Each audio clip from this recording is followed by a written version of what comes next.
The Western Cape High Court, sitting in Saldanha, will hand down judgment tomorrow on the disappearance of Joshlin Smith. Joshlin's mother, Kelly, and two of her co-accused were convicted of kidnapping and human trafficking charges in April. The child has been missing since last year. Let's find out now what the arguments were in court.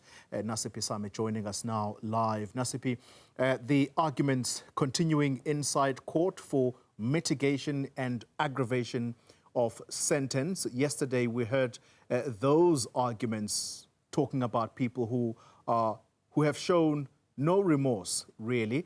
Where are things today? What kind of arguments did we hear? Well, Goli, I'll start with the fact that we are less than 24 hours away before all attention turns to presiding Judge Nathan Erasmus, who is expected to hand down judgment in the matter or the case of Joshlin Smith, who remains unaccounted for. Just earlier this month, Kelly Smith, her mother, and her boyfriend Jacqueline Apollos and Stefano van Rijn were found guilty on account of kidnapping, including human trafficking.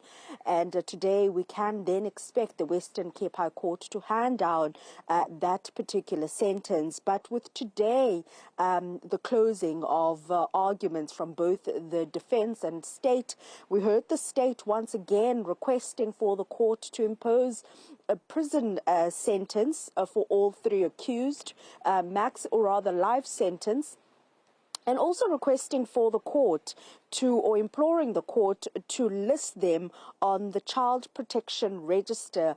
And before the closing arguments from both parties, today's proceedings were quite emotional. And listening to the victim impact statements, one can reduce from that that time does not heal all wounds. Listening to the impact that the disappearance of Joshlin Smith has had not only on her family, but the community at large, including her classmates, her grade 1 classmates. And one of the victim impact statements came from Kelly's own mother, or Joshlin's grandmother, who addressed her daughter Kelly directly, saying, and I quote from her statement, that you've made our lives hell on earth.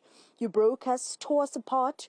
You don't know what it's like to wake up every night or to lie awake every night feeling as though your heart has been ripped from your chest. I pray for Joshlin. I pray for his safety. My pillow is soaked in tears because of what you've done. And she detailed how the actions of her daughter have resulted in this incredible pain that her family and those that loved Joshlin continue to feel. She also took aim at her daughter, where she said previously, following the sentencing of the three, or rather the conviction of the three accused, her daughter had indicated to her mother that she will take the stand, or rather speak out. However, till this day, Kelly has not used that opportunity to take the stand.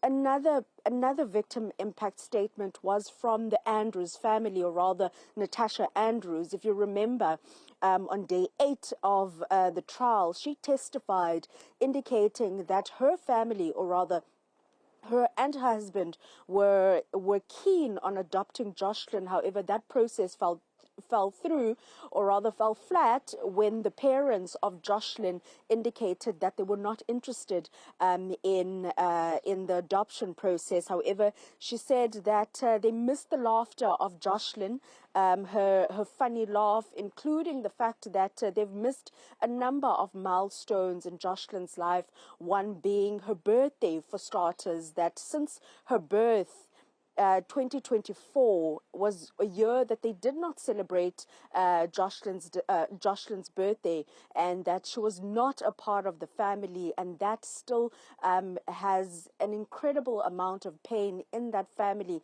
saying that the laughter of Joshlin continues to echo in their household, remembering bath times when she would laugh from the bathroom and would hear her in the corridors as well, but also indicating that for the longest time we've seen the face of Joshlin plastered on newspapers and even on headlines. However, we have not heard her voice, and today we had the opportunity to hear Joshlin interacting with the daughter of Natasha in a video where she taught her how to count from 1 to 5.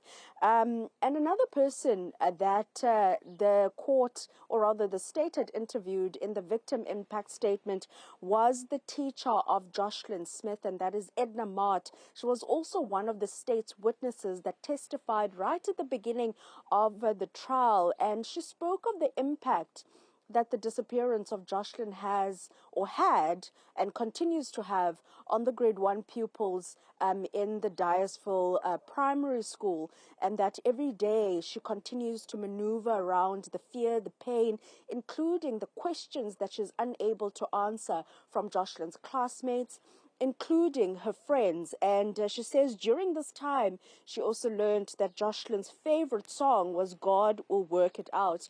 And because of that, they decided to incorporate this particular song every morning before they start.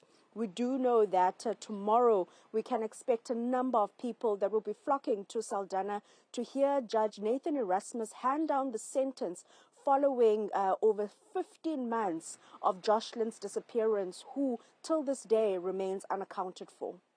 Nasiphi Same, thank you very much, talking us through the proceedings of the day inside court.